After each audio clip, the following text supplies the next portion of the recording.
Hello and welcome to SKB shots. So SRH దగ్గర నుంచి ఒక మ్యాసివ్ డెసిషన్, ప్యాట్ కమిన్స్ని కెప్టెన్గా అనౌన్స్ చేశారు. అండ్ అతను ఆప్షన్లో కొన్నిన వెంటనే అఫ్కోర్స్ చాలా మటుకు టాక్స్ వచ్చేసాయి. ప్యాట్ కమిన్స్ కెప్టెన్గా ఉంటాడు, అంత పెట్టి కొన్నారు కాబట్టి కెప్టెన్ చేయాలి, ఆస్ట్రేలియాకి 2 ట్రాఫీలు గెలిపించాడు కాబట్టి కెప్టెన్ చేయాలి, రకరకాల మాటలన్నీ వచ్చాయి. And SRH finally done that. Announcement అయితే వచ్చింది అతను కెప్టెన్ అని. మరి దాని మెరిట్స్ డిమెరిట్స్ అనేవి ఒకసారి మాట్లాడుకుందాం. So let's get started.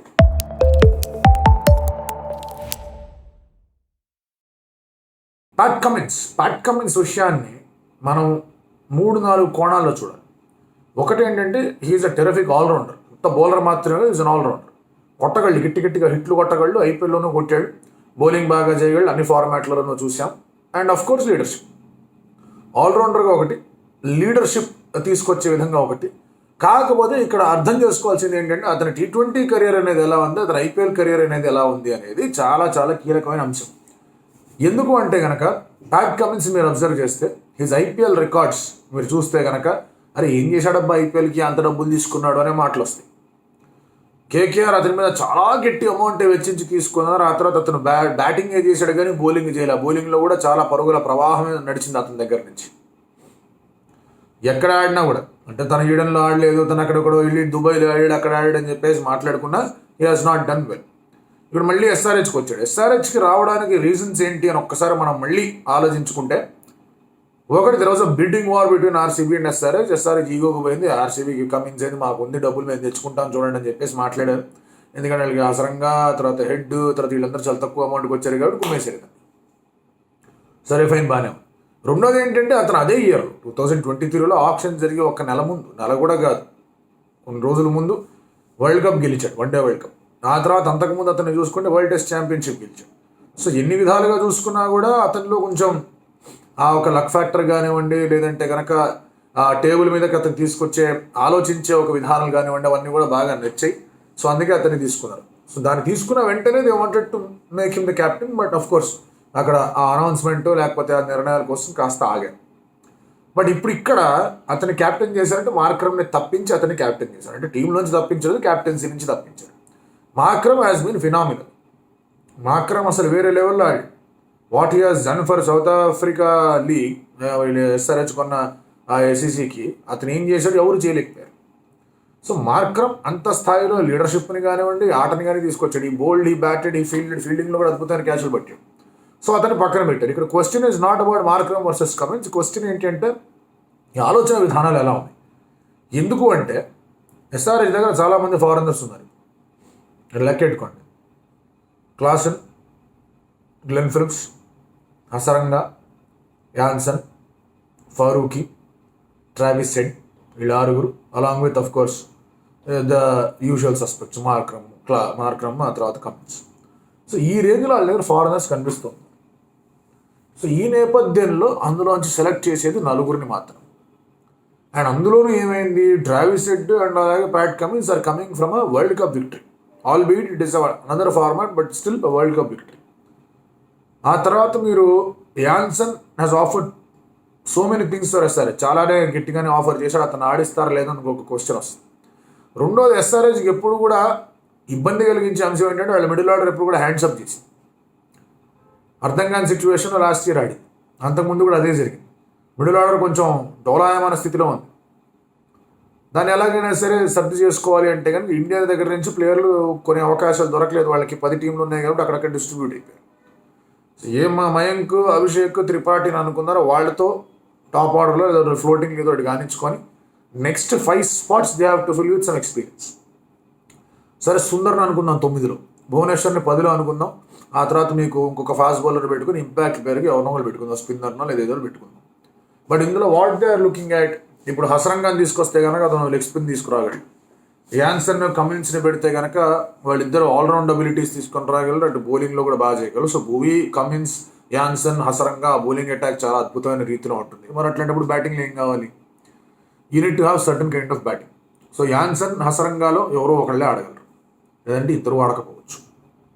లేదు ఇవన్నీ కాదు అనుకుంటే క్లాసన్ ఎటు తిరిగి ఉన్నాడు. Klaasen will play at number 5. మరి నెంబర్ 4లో ఎవరు? ఇప్పుడు క్లాసన్ నెంబర్ 5లో ఆడాడు అనుకోండి, నెంబర్ 4లో ఎవరు ఆడతారు? అదో పెద్ద సమస్య. సో ఒకవేళ Phillips and Klaasen or Markram and Klaasen అని ఆడారు అనుకోండి, నంబర్ 4లో మార్క్రమ్, నంబర్ 5లో క్లాస్ అని ఆడారు అనుకోండి, ఆ తర్వాత 6 దే స్లాట్ నేను ఇండియన్ ప్లేయర్, నేను నితీష్ లాంటి వాళ్ళు, అబ్దుల్ సమద్ లాంటి వాళ్ళు, అట్లాంటి వాళ్ళు స్లాటింగ్ చేసుకోవాలి. ఆ తర్వాత మీకు 2 ఫారినర్స్ అయ్యారు కాబట్టి ఇక్కడ they are looking at 2 strong foreigners 7-8లో. సో అదొక ఆలోచన. ఇప్పుడు క్లాస్ని కాదని లేని స్థితి, ఎందుకంటే అతను బాగా ఆడుతున్నాడు. గ్లెన్ ఫిలిప్స్ని కూడా తీసుకునే అవకాశం ఉంది, ఎందుకంటే అతను 4D ప్లేయర్. మీరు కీపింగ్ కావాలంటే కీపింగ్ చేస్తాడు, బ్యాటింగ్ కావాలంటే బ్యాటింగ్ చేస్తాడు, స్పిన్ వేస్తాడు, ఫీల్డింగ్ అద్భుతంగా చేస్తాడు, ఎక్కడ పడితే అక్కడ ఆడగలడు. ఆ ఒక ఆస్పెక్ట్ కూడా ఉంది. సరే యాన్సన్ కాదనుకుంటే ఫజల్కి ఫరూకీ ఉన్నాడు అక్కడ, అతనేం తక్కువ కాదు. So there are too many options, spoiled for options. ఆ స్పాయిల్డ్ ఫర్ ఆప్షన్స్ సిచ్యువేషన్ నుంచి బయటపడాలి అంటే కనుక కమిన్స్ని they wanted him to be the captain, ఎందుకంటే 20 కోట్లు అతను బెంచ్ మీద పెట్టడం వాళ్ళకి ఇష్టం లేదు. Next point is of course what he brings as a leader. But ఇక్కడ SRH is missing a trick. అది ట్రిక్ ఏంటి అంటే కనుక కమిన్స్ ఒక T20 రికార్డు కానీ, T20 లీడర్షిప్ కానీ, ఐపీఎల్ ప్రదర్శన కానీ అసలు ఏమాత్రం చెప్పుకోదగ్గ ప్రదర్శనలు కావు. It is not necessary that మీరు అంత అమౌంట్ వెచ్చించారు కాబట్టి అతన్నే క్యాప్టెన్ చేయాల్సిన అవసరం ఏమీ లేదు. సో ఆ ట్రిక్ ఇక్కడ మిస్ అవుతున్నారు. అండ్ దానివల్ల ఎస్ఆర్హెచ్ మై ఈవెన్ సఫర్ అనే ఒక ఫీలింగ్ వస్తుంది. ఎందుకంటే మార్కర్ని టీంలోంచి తీసేసే అవకాశాలు ఉన్నాయి. వాళ్ళకి హెడ్ కావాలి, ఓపెనర్ అన్నారంటే మార్కరం పోతాడు పక్కకి. అండ్ అలాగే ఆస్ట్రేలియా క్యాప్టెన్ కంటే నాకు ఫిలిప్స్ కావాలనుకున్నానంటే కనుక మార్కర్ మీద మళ్ళీ వెయిట్ పడుతుంది, క్లాస్ మీద వెయిట్ పెట్టరు. ఎందుకంటే క్లాస్ టెరిఫిక్ ఫామ్, స్పిన్ బాగా ఆడుతున్నారు, ఇండియాలో బాగా ఆడాడు, సో అతనే తీసి పెట్టరు. అదొక ఫ్యాక్టర్. సో ఇది ఏ విధంగా ఉపయోగపడదు ఈ మూవ్ అని. అండ్ ఇంకా పెద్ద ఫ్యాక్టర్ ఒకటి చెప్తా, దిమ్మ తిరిగిపోయే ఫ్యాక్టర్. అదేంటి అంటే కనుక ఐపీఎల్ ఇమ్మీడియట్లీ వీళ్ళు అమెరికాకి పోవాలి, అమెరికా వెస్టిండీస్కి పోవాలి వరల్డ్ T20 ఆడటానికి. సో ఆస్ట్రేలియా వాళ్ళు ఎప్పుడన్నా కూడా ఒక విజిలేసి వెనక్కి పిలిచేస్తారు, బాబు మీరు వచ్చేసేయండి, యూ హ్యావ్ టు ప్రాక్టీస్ అని. సో అదొక పెద్ద సమస్య. మళ్ళీ Cummins might not lead the side, అది పక్కన పెట్టండి, but they will not let go of. So రావాల్సిందే, ఆడాల్సిందే అనే సిచ్యువేషన్కి వచ్చిందంటే ఆస్ట్రేలియా వాళ్ళు టక్కన వెనక్కి వెళ్ళిపోతారు. మరి అలాంటప్పుడు మీ నెక్స్ట్ ఇన్ కమాండ్ ఎవరు? సో ఇది ఇంకొక పరిస్థితి. మీ నెక్స్ట్ ఇన్ కమాండ్ ఎవరిని పెట్టాలి? అప్పుడు మీరు మార్కర్ని వైస్ క్యాప్టెన్ చేశారంటే మార్కరం ఖచ్చితంగా టీంలో ఉండాలి. లేదంటే అప్పటిదాకా టీంలోనే లేని మార్కరం వచ్చి క్యాప్టెన్ అయ్యాడంటే కనుక అర్థం కాని సిచ్యువేషన్కి తయారవుతుంది. సరే ఇది జరుగుతుంది అని చెప్పడానికి లేదు, ఆస్ట్రేలియా వాళ్ళు పిలిచేస్తారు అని చెప్పడానికి లేదు, కానీ పిలిచారంటే పరిస్థితి ఏంటనేది అర్థం కాదు. అది ఇంకొక సిచ్యువేషన్. అండ్ కమిన్స్ సరే మొదటిసారి వస్తున్నాడు, అతనికి పెద్దగా ఏమీ తెలియదు, అతను మార్కరం కూడా మొదటిసారి వచ్చాడు, పెద్దగా ఏం తెలియదు, టీంకి కూడా ఏం తెలియదు. బట్ ఇదే మేనేజ్మెంట్తో, ఇదే ఫ్రేమ్వర్క్తో ఎస్ వర్క్. అతను వర్క్ చేశాడు, 2 సీజన్లు వర్క్ చేశాడు, 2 సీజన్లను ఎంత విజయవంతంగా నడిపించాడో మీరు చూశారు. సరే డేవిస్ టీం కూడా పక్కకి వెళ్ళాడు, అతను కూడా బ్రేక్ తీసుకుందాం అనుకున్నాడు, మిగతా టీం అంతా కూడా పోయింది. అవన్నీ మాట్లాడుకున్నా కూడా you know that certain kind of players gel in a certain way. And అలాంటప్పుడు మార్కరంతోనే ఇయర్ కొనసాగించి ప్రాబబ్లీ నెక్స్ట్ ఇయర్ దే కూడా handed it over to Cummins అనేది నా ఫీలింగ్. ఎందుకంటే next year will be more fresh అండి, వరల్డ్ కప్ ఏముండదు, హాయిగా ఆడుకోవచ్చు. అండ్ అలాంటి పరిస్థితుల్లో మళ్ళీ టీం ఆస్ట్రేలియా టీం వాళ్ళు వెనక్కి పిలవదు, ఆ ఆలోచన కూడా ఉండదు. అండ్ అప్పటికల్లా కూడా టీం ఇంకా కొంచెం జెల్ అవుతుంది, and then you can figure out ఏం జరుగుతోంది అని. సో ఇలాంటి కాల్స్ తీసుకునే అవకాశం కనిపించేది. బట్ ఇప్పటికే there are too many people. ఆ టూ మెనీ పీపుల్లోంచి మీరు సెట్ చేసుకోవాలి అని చెప్పేసి you made Cummins as the captain అనే ఫీలింగ్ నాకు. ఎందుకంటే వరల్డ్ కప్ గెలిచినంత మాత్రం, వరల్డ్ కప్ వన్డే గెలిచినంత మాత్రం అతను క్యాప్టెన్ అవ్వాల్సిన అవసరం లేదు, డౌట్ లేదు. Is a terrific leader, no doubt, అందులో అసలు ఎటువంటి ఇది లేదు, రెండు సెకండ్ ఒపీనియన్ కూడా లేదు. ఈజ్ అ టెరిఫిక్ లీడర్, చక్కటి ప్లానింగ్ ఉంటుంది, ఆ ప్లానింగ్ని ఎగ్జిక్యూట్ చేసే స్కిల్స్ కూడా బాగుంటాయి, కాన్ఫిడెన్స్ చాలా హైగా ఉంటుంది. అవన్నీ తీసుకొని రావాలి, కరెక్టే కాదనట్లేదు.